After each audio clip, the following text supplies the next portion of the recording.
لەوانەیە پێشوو جەختمان کردەوە سەر ئەو بنەمایانەی کە بۆنەتەوە هەن بەل لەوە سێ بنەمان دیاری کرد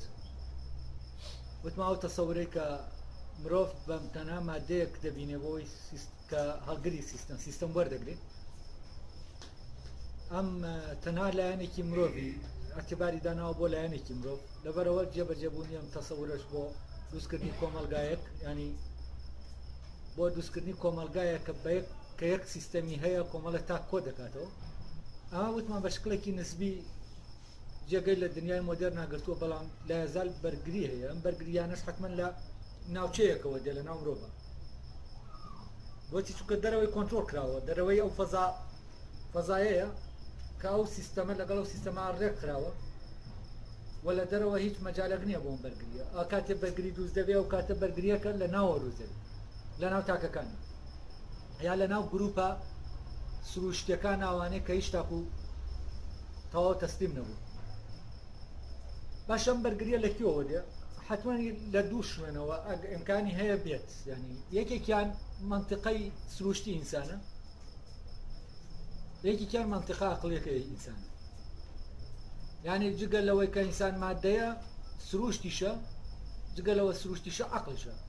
ینی دوو توخمیتری هەیە ئەم دوو ئەساسیتری هەیە ئەم دوو ئەساسە بەپی ئەم تێرە فرامۆش کراوە لە جێبەجێکردنیشە وای کردووە کە ئەم تەسەورە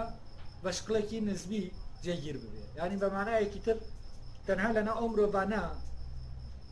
شکل بگرێ بە شێوەیەکی دروست کە بوونیان زیاتر بوونێکی مادیە تا بوونێکی سروشتی و بوونێکی عەقڵی بێت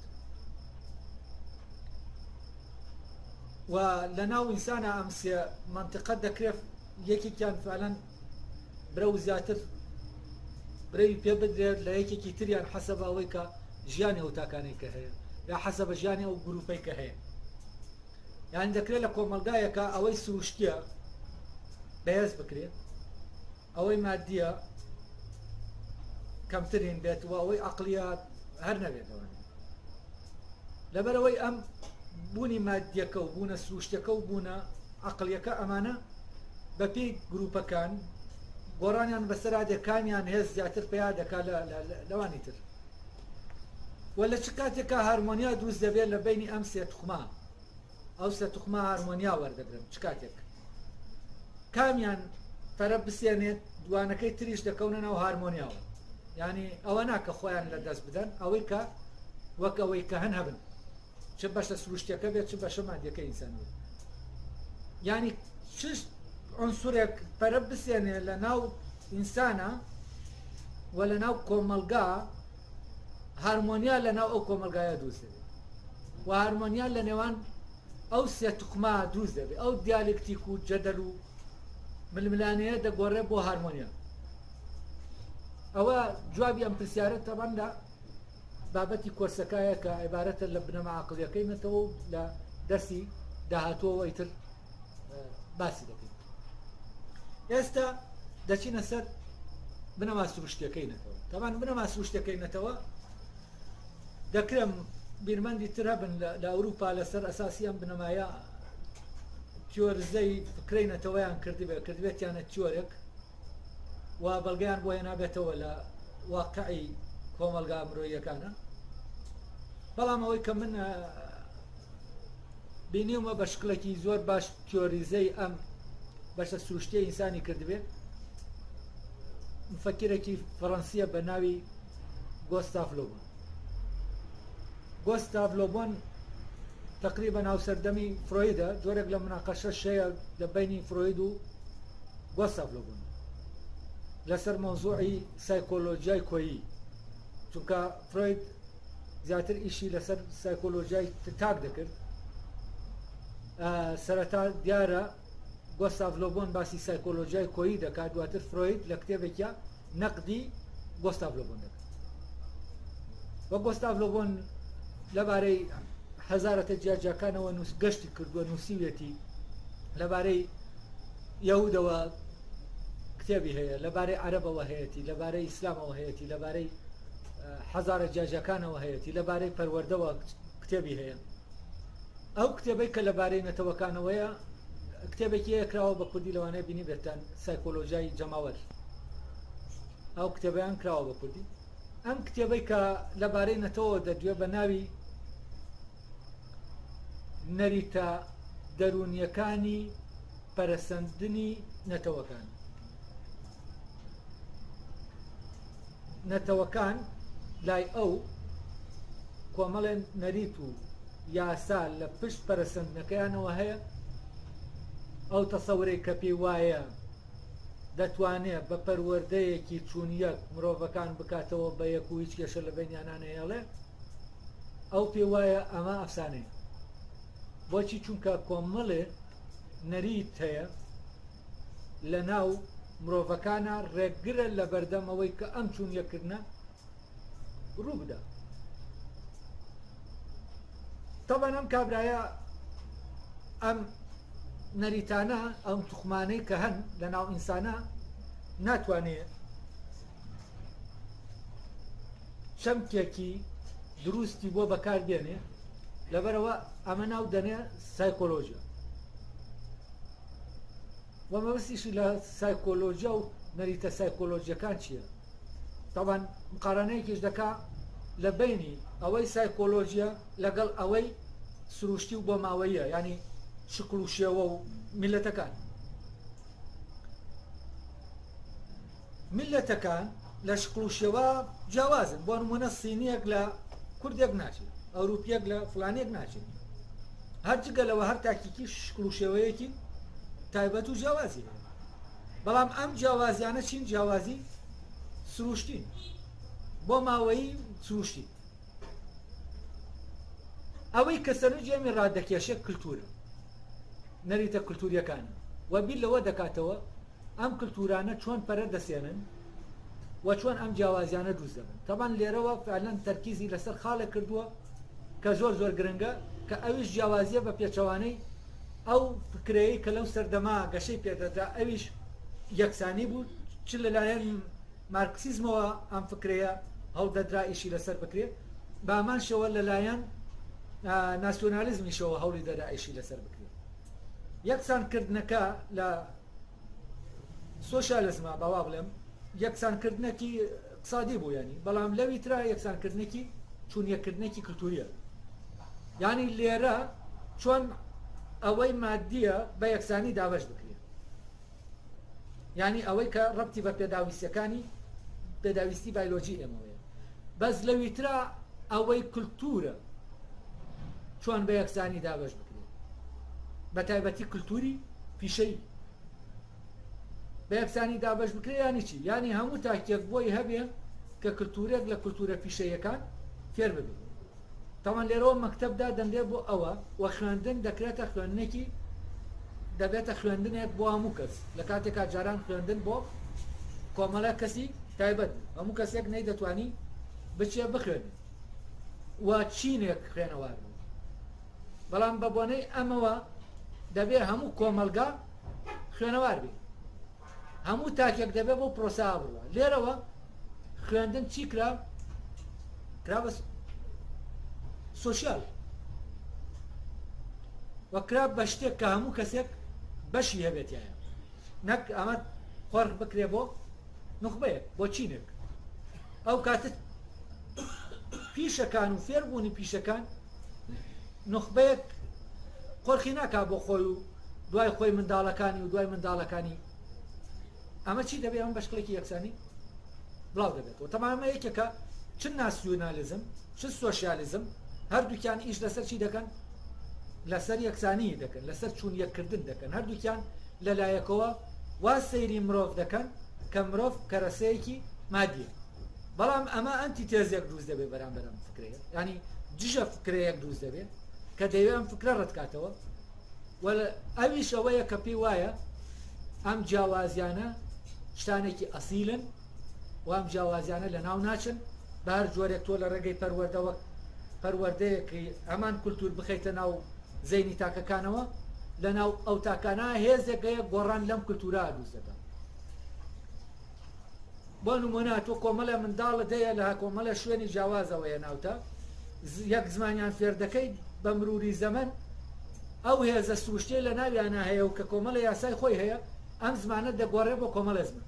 یعنی چی؟ یعنی لە بەرامبەر ئەم چون یەکردنەی توە دایمە هێزێک لە ناوەوە هەیە چی دەکات؟ جیاوازی دروست دەکات، نەفی ئەو بە یەکردنە دەکات. ئەگەر تەسەورەکەی پێش و بنەماکەی مادی بێ کەواتە ئەم تەسەورە بنەماکەی سروشتیە. سروشت بەو معنایی کە جیاوازیەکان دروست دەکات، کە فۆرمەکان دروست دەکات. بەڵام لای ئەم تەبان لێرە کێشەی بۆ دروست بووە ئەو پێی وایە ئەم سایکۆلۆژیایە کە ئەو ناوی دەنێ دواتر ڕوحی نەتەوە لێرەوە دێن تانزیر دەکا و دەکاتە بنەما، ئەو خوڵق و خووەی کە میلەتێکی دیاریکراوە هەیە پێی وایە بۆ ماوەی دەگوازرێتەوە. هەروەکو چۆن خاسیەتەکانی ئێمە خاسیەتە سروشتەکانمانەوەی کە بایۆلۆجیەکانمان بە شکلێکی بۆ ماوەی دەگوازێنەوە، ئەو خاسیەتە سایکۆلۆژیانە کە لە ڕاستیە خاسیەتە کولتوریەکانن، ئەوانیش بەچی دەگوازێنەوە؟ بە شکلێکی بۆ ماوەی دەگوازێنەوە و یاسایەکەیە بۆ گواستنەوەیان و ئەمانە لە نەوەیەکەوە دەگوازێنەوە بۆ نەوەیەک. لەبەرەوە پێی وایە هەر تاکێکە لە دایک دەبێت تەنها کوڕی دایک و باوکەکەی نییە، کوڕی نەوەیەکی کۆمەڵێ نەوەی دوور و درێژە کە لەمە کۆبوونەتەوە و هەر یەک لەوانە ئەو بنەما کولتوریانەی نەفسیانەی نەقل کردووە هەتا گەیشتووەتە ئەم. لەبەرەوە ئەم مەحکومە بەچی؟ بەو بنەما کولتوریانە،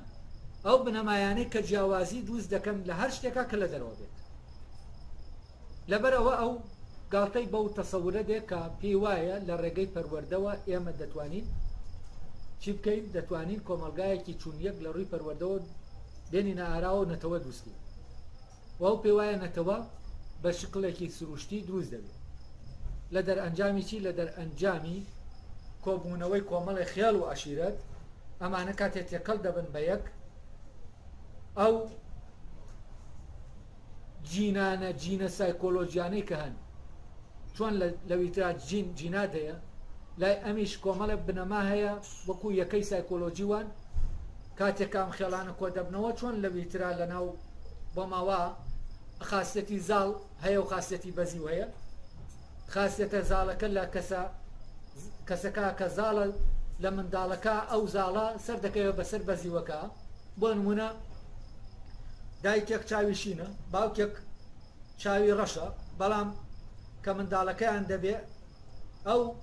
ئەوەی کە شینیەکە دەدا لەگەڵ ئەوەی کە ڕەشەکە دەدا، ئەوەی شینیەکە دەدا زاڵ دەبێ بەسەر ئەوەی کە ڕەشەکە دەدا. ئەو کاتە چاوی منداڵەکە چی دەردەچێت؟ بەلای شینا دەڕواتە بەلای ڕەشە. ئەم ململانەی جیناتە وایشتی وایە ئەو عنسورە سایکۆلۆژیە بۆ ماوەیانە لە ناو عەشیرەتە خێڵەکانە کە تێکەڵ دەبن لەگەڵ یەک، ئەوەی زاڵە سەر دەکەوێت بەسەر ئەوەی کە بەزیوە. تەمان ئەم تەسەوری زاڵ و بەزیوە لە ئەسڵا فکرەیەکی داروێنی بەحتە کە احتیمال لەسەر هێز دەکات لێرەوە لەگەڵ ئەوەی کە مادیە تێکەڵ دەبێتەوە. بۆچی؟ چونکە بە پێی تیۆرە داروینیەکە مانەوە بۆ کێیە؟ بۆ بەهێزەکەیە. ئەوەی بەهێزە دەمێنێتەوە، ئەوەی بەهێز نییە دەبێت لە ناو بچێت. طبعا ئەمە ئەو فکرە ڕەگەزیەیە کە هیتلەر احتیمادی دەخاتە سەر بۆ دروستکردنی ئومەی ئەڵمانیەوە کە خۆی ناویناوە ئومەی ئەڵمانی. و ئەمە لە ڕاستیە تەسەورێکی ڕەگەزیە. تەسەورەکەی هیتلەر لە کتێبەکەیە بیخوێنەرەوە، ئەوەی کە تەنانەت نابێ منداڵ بڵێن ئەگەر کەسێک گەبێت لە ڕووی بایۆلۆجیەوە سەقەت بوو بێت، ئەم کەسانە نابێ بمێنن، ئەگەر بژمێنن نابێ زاوزێ بکەن و حەقی ئەویان لێ دەسەندرێتەوە. لە شوێنێکە لە کتێبەکەیە دەڵێ دەبێ هەر تاکێک دوو شاهادەیە بێ، شاهادەیەکی لە ساغی شاهادەکەی ترکە هی خوێندنە و دەبێت پەروەردە ئیتیمام بە لە ساغی بدا و دەبێ ئەم شاهادەی پێ بێوەنا لە حکومەتە ئەمە مامەڵەی لەگەڵ ناکرێت. ئەم شاهادەیەش کە پێی بوو ئەگەر هاتوو سەقەت بوو لە ڕووی بایۆلۆجیەوە ئەوە نابێ بە هیچ شێوەیەک، ئەگەر ژن بێ نابێ شوو بکە، ئەگەر پیاویش بێ نابێ ژن بێنێ. بۆچی؟ بۆ ئەوەی نەوەیەکی خراپ نەخاتەوە. ئەمە ئەم تەسەورە تەسەورێکی ڕەگەزیە. تەبەن ئەم تەسەورەی لۆ بوون، یعنی هیتلەر لە ڕاستە ئەوەندەی سوودی لە داروین و ئەم تەسەورە وەرگرتووە کە لۆبۆن هەیەتی بە هیچ شێوەیەک سوودی لەو تەسەورە عەقلیە وەرنەگرتووە کە فەیلسوفانی ئەڵمان هەیە. ئەوە دواتر بە وردی ئەوە جا دەکەینەوە لە دوای باسکردنی تەبان تیۆرە عەقلیەکەش لەوانەیە آخر وانە تەرخانکەین بۆ تەسەورەکانی هیتلەر لەسەر مۆزوعی نەتەوە و ڕەبتی ئەم تەسەورانە بە ئەو تەسەورە عەقلیەی کە لە فەلسەفەی ئەڵمانیا هەیە چییە کە لە کاتێکە لە کتێبەکانە زۆر جار دەخوێنینەوە فەلسەفەی ئەڵمانی ئیتیهام دەکرێت بەوەی کە هیتلەری دروست کردووە. ئایا ئەمە قسەیەکی ڕاستە یا ئەسڵ و ئەساسی نییە؟ هیتلەر سەر ئیلهامی وەرگرتنی ئەم فکرەی لەکوێوە وەرگرتووە؟ وە کاتێک کتێبەکەی دەخوێنیتەوە بە ئاشکرا سێرا ئەوەی جەنگ لە پێناومانەوە و مانەوە بۆ بەهێزەکانە فکرە ئەساسیەکەی ئەمەیە هەر لە سەرەتاوە کە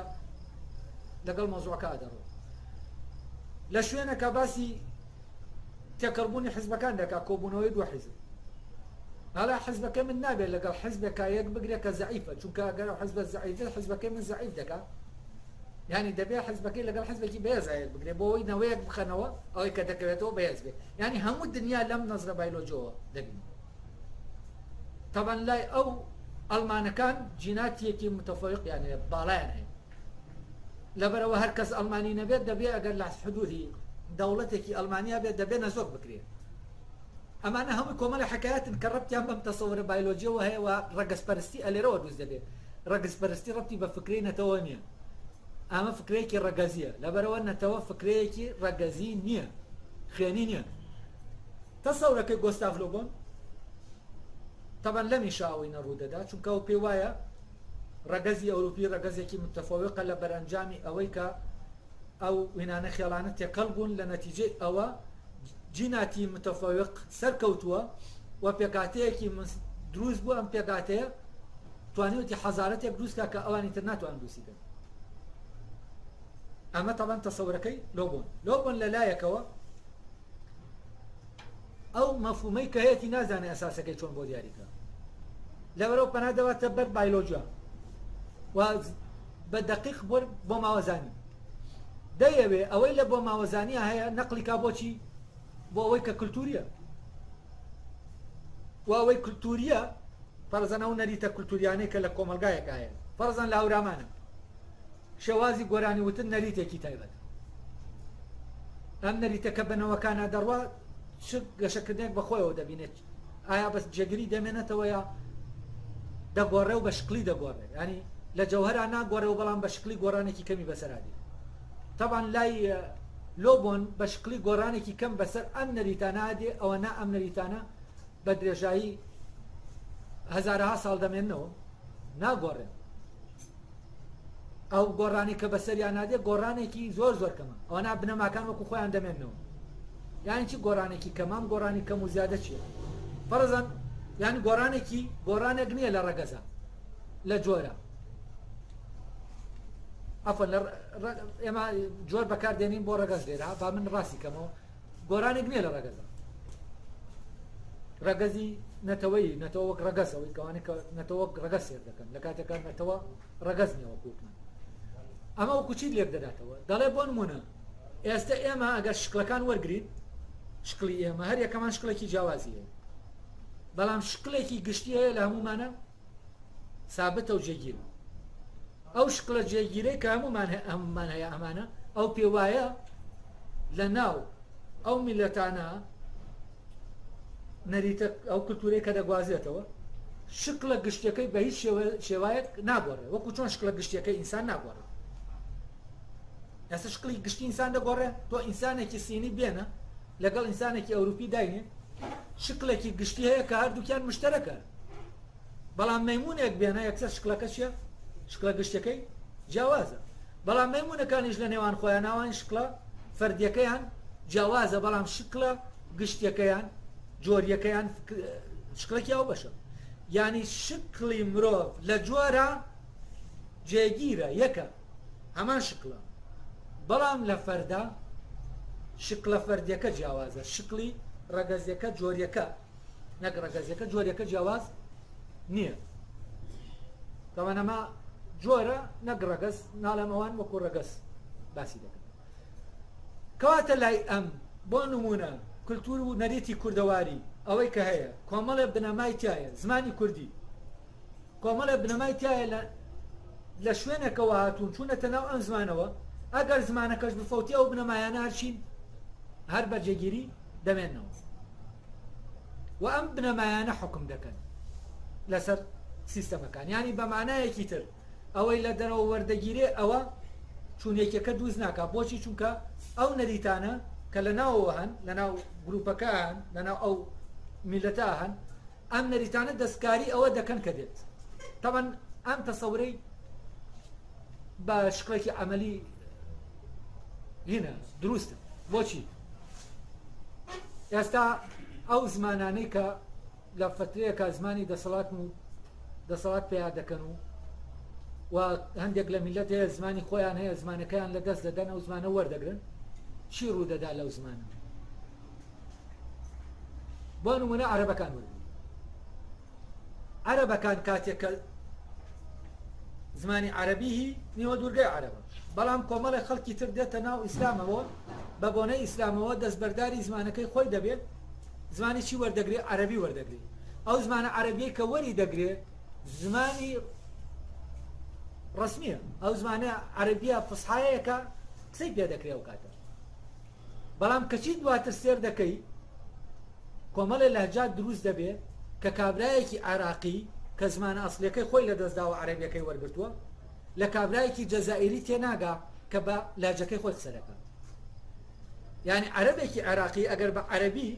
عێراقی قسە بکە لە جەزائیریەک تێناگا کە بە عەرەبی جەزائیری قسە بکە ئەم جیاوازیانە لەکوێوە کەوتن ناو زمان لەو نەریتەی کە زمانەکە خۆیەی بووە بەڵام زمانەکەی لە دەستداوە هیچتاکۆ و نەریتانە هەرماون ئەو نەریتانە تەسیر لەسەر زمانە هاتووەکە دەکەن گۆڕانێکی بەسەرادێن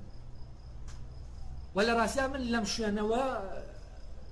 گۆستاڤ لۆبۆن هەست دەکەم شتێکی وردی دەرک پێ کردووە کە ئەوانی تر دەرکیان پێ نەکردووە ئەمە تەبەن هەر لایەنان نییە لە زمانەوانە باسی این دەکا بوزیێت دەکا کە لە هیندستانەوە نقل دەبێ بۆ شوێنەکانی تر و بۆ سینوەوانە باسی کۆمەڵی عالم دەکا کە ڕۆشتن بۆ هیندستان بۆی تحقیق لە مۆزوعی دین و ئەو شتانە بکەن هێو منتیقەیە گروپێکیان بینیوە سێر دەکەن کۆمەڵی ڕێوڕسمی دینی تایبەتیان هەیە بەڵام ئەم ڕێوڕسمانە تەواو جیاوازن لە بوزیەتی هیندی کە ئەو بوزیەتە بینیوان دواتر کە تحقیق دەکەن سێر دەکەن ئەمە فەرعێکی بوزیەتە لە کاتێکە ئەم بوزیەتە هیچی لە چی ناچێت لە بوزیەتە کۆنەکە ناچێت ئەوەی کە هاتووە وەری گرتووە یعنی تەبیعەتی میلەتەکان گۆڕان بەسەر ئەو شتانە دێنن کە دێن داگیریان دەکەن لە دەرەوە وەری دەکەن و زمانی عەرەبی نمونەیەکی ئەمانە زمانی لاتینی کاتێ دەچێتە ناو زمانەکانی ترەوە و گۆڕانی بەسەر یادە هەر عینی شتە ئەو کاتێک جیاوازی مەزهەبەکان چییە لەمەوە هاتووە شتێکی گشتیەیە کە لە دەرەوە دێت چی دەکا ئەم میلەتانە بە تەبیعەتی خۆیان جارێکی تر دای دەڕێژنەوە بە جیناتی خۆیان جیناتی سایکۆلۆژی خۆیان دای دەڕێژنەوە شکڵێکی تر وەردەگرێت کە ئەم شکڵە لەگەڵ شکڵی فلانی ترا جیاوازە هەر لێرەوەیە بۆ نمونە دەڵێن ئیسلامی فلانی و ئیسلامی تورکی شتێکە و ئیسلامی پاکستانی شتێکە و ئیسلامی کوردی شتێکە و ئیسلامی ئەوروپی شتێکە و ئەم ئیسلامە جیاجیایانە لەکوێوە هاتووە و فعلەن ئەگەر سەریشیکەی جگە لە شیعە و سوناوە کە دووشتی جیاوازن ئەم ئیسلامانە جیاجیان ئەگەر لێرەوە سەیریان ئیسلامی ئەندەلوسی لە کاتی خۆیان ئیسلامی مەشرقی نەبوو و ئیسلامی مەشرقی ئیسلامی مەغریبی نەبوو و ئەگەر سەیری ئەو کولتور و توراسە بکەی هەر لە ڕێیە فقیەکان و مەزهەبیەکانەوە تواز بەمە دەکەی ئەو مەزهەبە لەوێ جیاوازە لێرە جیاوازە یعنی چی یعنی تەنانەت دینیش قودرەتی لەویا ناتوانێت وەک خۆی بێتە ناو تاکەکانەوە تاکەکان گۆڕانی یعنی ئەو گروپە لە ڕێگەی سروشتی خۆیانەوە جارێکی تر دای دەڕێژنەوە و لە ڕێکاتێک کە بەم سروشتە ئەو شتەدا دەڕێژێتەوە چی ڕوودەدا ئەو کاتە تەملیک دەکرێت دەبێتە هی ئەم ئەو کاتە ئەم دینە وەکو دین بەو معنایەی کە دەرکەوتووە نامێنێ ئەو کاتە یەکسەر مەزهەب دروست دەبێت مەزهەب بەرئەنجامی چییە بەرئەنجامی سەیتەرەکردنی ئەم سروشتەیە لەسەر ئەوەی کە هەیە و وەردەگیرێ لە دەرەوە طبعا ئەمە لە دەرەوە وەردەگیری ئەم نەریتە سروشتیانە کاری تێدەکەن و ئەمە ڕاستە و لۆبۆن ڕاست دەکەن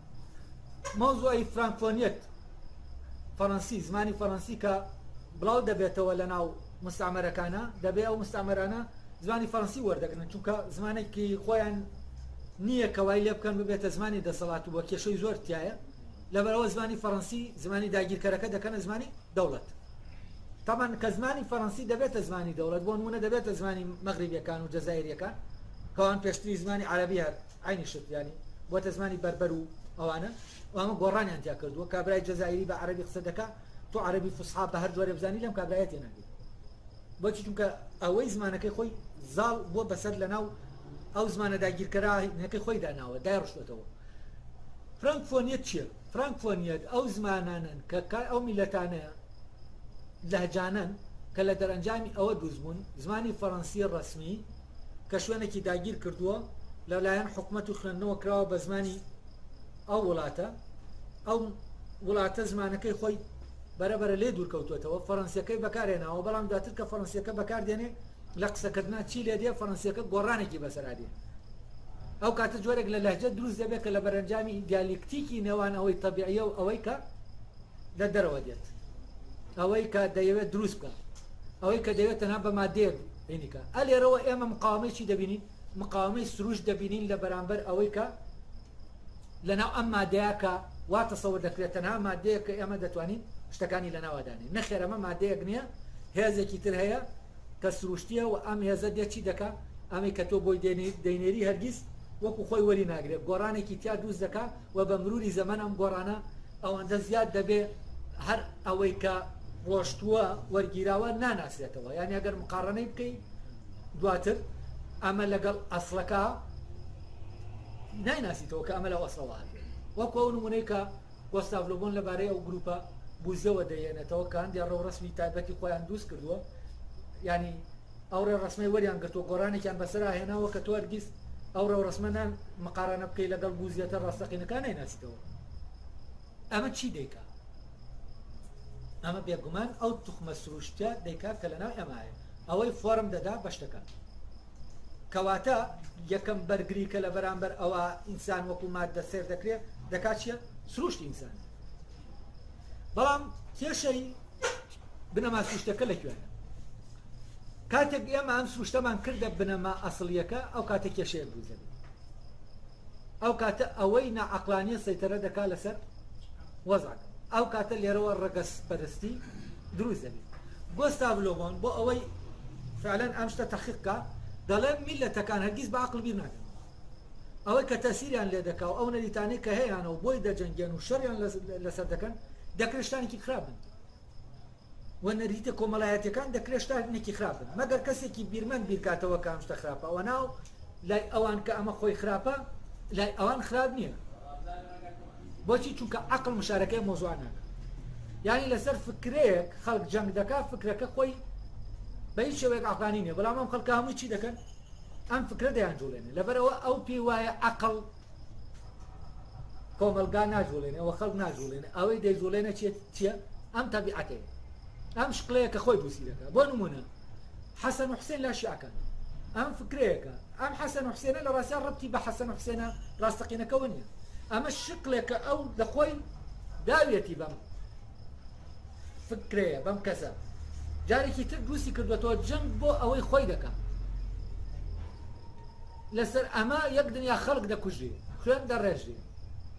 ئەمە جەنگە بۆ سروشتی خۆی بامان شێوە لە ئینەکانی تیشا مەزەبەکانی تیشاوە و دروستکردنەوەی ئەو ڕەمزانە هەر یەکە بە سروشتی خۆی دروستی دەکاتەوە یعنی ئێستا بۆ نمونە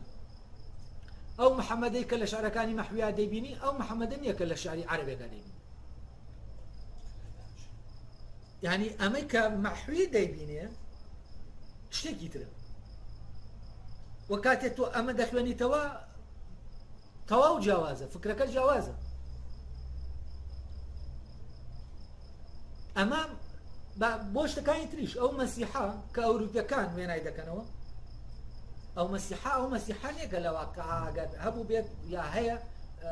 هەبوو ژیاوە و ڕۆشتووە ئەمانە نییە مەسیحی پرۆتستانت مەسیحی کاتۆلیک نییە ئەمانە هەمووی چی حکمی کردووە تەبیعەتی شەرقی و غەربی حکمی کردووە کە لە ئەوروپا شەرق باماشەوەەوە لەناو میلەتەکانە تەبیعەت حکم دەکات. طبعا تەبیعەت چی دەکات کاتێک کە عەقڵ لە پشت تەبیعەتەوە نەبێ؟ تەبیعەت دەبێتە مەزدەری گەورەترین فیتنە، دەبێتە مەزدەری جەنگ و پێکدادان. بۆچی؟ چونکە هەر یەکێک ئەوەی کە خۆی شێوازەی خۆی بەڕاست دەزانێت لە کاتێک ئەمە شێوازە و خەڵکەکەی تر ناچار دەکات کە مەحکوم بێ بەو شێوازە. لێرەوە چی دروست دەبێت؟ ڕەگەزپەرستی دروست دەبێت، لێرەوە جۆرێک لە دیکتاتۆریەتی ڕەگەزی دروست دەبێت، لە شێواز دیکتاتۆریە لە شێوازە و هەرچی ئەو شتانەی کە هەیە ئەو جەنگەی کە هەیە بۆ نمونە ئەو جەنگەی کە هەیە لە نێوان شیع و سوننا لە ڕاستیدا ڕەبتی بە ڕەمزەکانەوە نیە، ڕەبتی بەو ڕەمزانەوە یەکەوان دروستیان کردوونەتەوە جارێکی تر. یعنی ئەم جەنگە جەنگی سروشتی عەرەب و شیعە ڕەبتی بە ئەویتر مادەیە کە بۆ داڕشنەوە، ئەمان دایان ڕشتۆتەوە بە تەبیعەتی خۆیان و شێوازی خۆیان دروستیان کردوێتەوە و وێنەیان کردوێتەوە. لەبەرەوە جەنگەکە جەنگی دوو وێناکردنی سروشتی دوو میلەتی جیاواز. لێرەوە کاتی ئەم شتانە سێر دەکەن فعلا حکمی سروش دەبینین لەسەر مرۆڤ، بەڵام سروش بەبێ عەقڵ یا بەبێ ڕۆح فعلا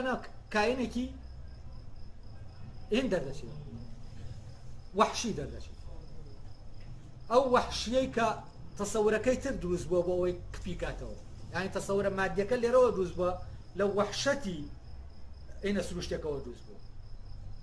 ئەمەی کە سروشتیە ئەم جیاوازیە سروشتیانە جۆرێک لە وەحشیگەری دروست دەکات، جۆرێک لە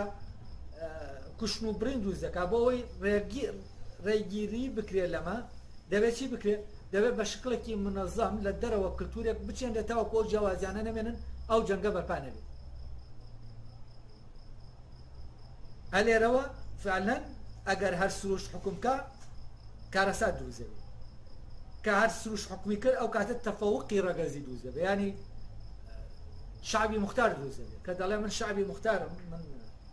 نەتەوەی هەڵبژاردەم و ئەمە دەبێت هەمووتان لەژێر حکمی منابن. طبعا کاتێک کە ئەمە اعتماد دەخاتە سەر هێز و تەفەوق یەکسەر تەحول دەکات بۆ جۆرێک لە مادی گەرایی. ئەو کاتە بۆ خۆی سروشتیە بەس بۆ ئەوانی تر وەکو چی سێر دەکات؟ ئەوانی تر وەکو کەرەستەیەک سێر دەکات، دەبێت ئەمەی ئەم هەڵگرن. ئەو کاتە لێرە ئەو پەیوەندیت ئەوەی کە مادیە سەر چی دەبێت؟ بەرەبەر ڕێی خۆ بۆ خۆش دەبێت سەیتەرە بکات لەسەر ئەوەی کە سروشتیە. کەواتە سروش دەم حاڵەتە بەربەریەی خۆیان سروشتێکی ئازاد نیە، سروشتێکی حڕ نیە، سروشتێکە هێز مداخەلەی دەکات، سروشتێکە بە ئاسانی ئەوەی مادیە زاڵ دەبێت بەسەریا. لێرەوە جۆرێک لە مادیگەرایی سروشتی دروست دەبێت. ئەوەی کە لە ناو هیتلەرا هەیە ئەمەیە، تۆ قبولتە ڕەگەزێکەیە کە ئەمە بە سروشتی هاتووە، بەڵام ئەم ڕەگەزە کاتێک تۆ بە باڵاتر زانی لە ڕەگەزێکی تر و ئەو زەعیفترە نابێ بمێنێ، یەکسەر ئەمە بنەما مادیەکە دەچێتە پشتی ئەو کاتە تۆ نەریتەکەی خۆت چی دەکەی؟ زاڵ دەکەی بەسەر ئەو ئاوانیتر وەکو جەستەیەک دەبینی. لێرە پەیوەندی نێوان هێنە سروشتێکە و ئەوەی مادیە دروست دەبێتەوە. کاتێک لە سروشتا تاگڕەوی دروست بوو، یعنی هەر سروشتە بوو و عەقڵ وجودی نەبوو، ئەوەی کە عەقلیە حزوری پێیان نەکرد، ئەو کاتە جیاوازیەکان بەرەو یەکبوون دەچن، ئەو کاتە مادە جارێکی تر سەیتەرە دەکاتەوە لەسەر سروشت و شێوازێک لە شێوازەکان زاڵ دەکات بەسەر ئەوانی ترە و شێوازەکانی تر هەموو نەفی دەکرێن. لێرەوە توخمە مادیەکە سەیتەرە هێزی خۆی پێیا دەکاتەوە. ئەو کاتە لە دیالکتیکەکەی نێوان سروشت و مادە سروش دەدۆڕێ، مادە سەر دەکەوێت. کە سروش دۆڕەوە مادە سەرکەوت ئەو کاتە یەکسەر هەمان حاڵەت دروست دەبێتەوە. طبعا هیتلەر ئەم شتەی کرد، هیتلەر ئەوەی سروشتیە لەگەڵ ئەوەی مادیە تێکەڵی کرد، هەردووکی تێکەڵ کرد، ئامەی دروست کرد. فەرەزان ئەو بڕوای بەوە نەبوو کە بۆ نمونە ئەمریکیەک هات ئیسپانیە فڵانیە، بەڵام کاتێک کولتور و زمانی ئەو شوێنە وەرگرەوە ئەمریکیەک ئەو دەڵێ نابێ ئەوانەی فێری ئەڵمانی دەبنی تر ئەڵمان، ئەمانە بە زمان نابن بە ئەڵمان، بە خوێن دەبێ ئەڵمان. لەبەرەوەی ئەوەی بە زمان دەبێ بە ئەڵمان ئەوە هەرچیە هەر عنسوری ژێرکەوتەیە، لەبەرەوە بە من نابێتە ئەڵمانی. ئەمە فکرە سروشتیە و وەحشیەکەیە بەڵام خراوەتە ناو قاڵبە مادیە مۆدێرنەکەەوە ئەل لێرەوە سەختترین دیکتاتۆریە دروست دەبێت کایتر لە تاریخی مۆدێرناوە نمونە باڵاکەی کوشتن و بڕینی مرۆڤەکان ئەمە لە بەرەنجامی ئەوە دێتارەوە ئەمە تەمان ڕەبتی بە هیچ شێوەیەک بە بنەما عەقڵیەکەوە نیە ئەمە شتێکە لە نێوان سروشت و مادەوە لە دەرەنجامە شەرعیەت لە سروش وەردەگرێت بەڵام مادیانە تەسەڕف دەکات یعنی لە سروش شەرعیەت وەردەگرێت بۆ شێوازەکە بەڵام بۆ سەپاندنەکەی لە بنەما مادیەکە هین دەکات وە لە ئەسڵە ئەمە بنەما مادیەکەیە بەڵام بە ناوی سروشتەوە جەنگەکە دەکات یعنی بە ناوی سروشتەوە یەکبوون دروست دەکات لە کاتێکا سروش خۆی چی دروست دەکات جیاوازی دروست دەکات ئەی چ کاتێک سروشت لەمە دەردەچێت حتمما دەبێت عنسورە عەقڵیەکە مشارەکە بکات ئەو کاتە عنسورە عەقڵیەکە مشارەکەی کرد نەفی جیاوازیەکانیش ناکە سروشتیش لە وەحشیگەریەکەی کە زاڵبوونی مادە بەسەریات بۆی دروست دەکات ڕزگار دەکات و لێرە توخمە عەقڵیەکە ئەگەر مشارەکە نەکە فعلا ئەو سروشتە تەحول دەکات بۆ ڕەگەزپەرستی بنەما سروشتەکە تەحول دەکات بۆ کۆمەلگایەک کۆمەلگایەکی ڕەگەزپەرستە نەک نەتەوەیی چەو کۆمەلگایی هیتلەر دووسی دەکرد کۆمەلگایەکی ڕەگەزپەرست بوو نەک نەتەوەیی نەتەوە بوونی نەبوو وەکو چۆن ئەویتریش لە پیشەیەکانەتەوە بوونی نیە ئەوەی کۆمەلگایەکی پیشەیە ئەمیان کۆمەلگایەکی ڕەگەزیە کۆمەلگای نەتەوەیی بەبێ مشارەکەکردنی عنسورە ڕۆحیەکە یا عەقڵیەکە وجودی ناوێت و ئەم کۆمەلگا عەقڵیە دواتر دەبێتە کۆمەلگایەکی نەتەوەیی ڕاستەقینە